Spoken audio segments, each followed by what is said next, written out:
At the height of his cartel business, Colombian drug lord Pablo Escobar was smuggling a reported 15 tons of cocaine a day into the United States.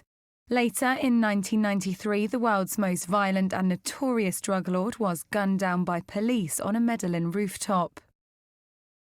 That has been the story that has always been reported, but Colombia's cocaine king's only son has now claimed his father took his own life in a new book.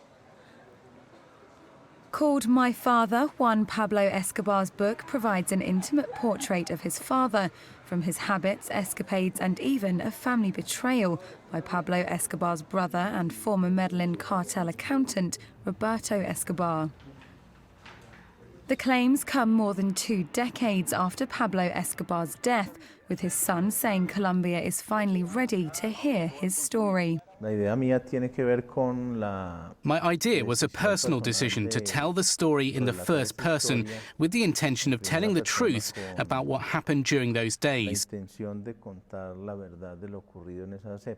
I also think that with the necessary passing of time, there's been a necessary maturity, not just in myself, but also in Colombia as a country. It is more ready to hear these types of revelations. According to officials, the head of the Medellin cartel was killed in a shootout with Colombian security forces who were surrounding his hideout. The drug lord was reportedly shot dead as he tried to escape via the roof. But his son has told media that his father had planned to take his own life. I don't believe in coincidences. The bullet happened exactly in the same place where my dad told me that he had set the date where he was to be trapped. He always mentioned that from the 15 bullets in his gun, 14 would be for his enemies and the last one for him. This was not just a conversation I had with him, but with my mother, my sister, with his mother, with all members of the family. It was known, and there is even a recording of which there is a transcript in the book, and it literally says, and I quote, "They will never screw me over alive."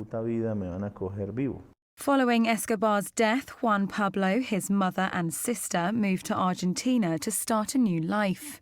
He has now said nothing is left of his father's billion-dollar cartel empire. Look at my father's history. All the history he built is in ruins. Nothing is left standing, not him. He lost his freedom many years before his death, and as did his family as well. So the only thing that remains are some strong lessons that I hope will be understood clearly.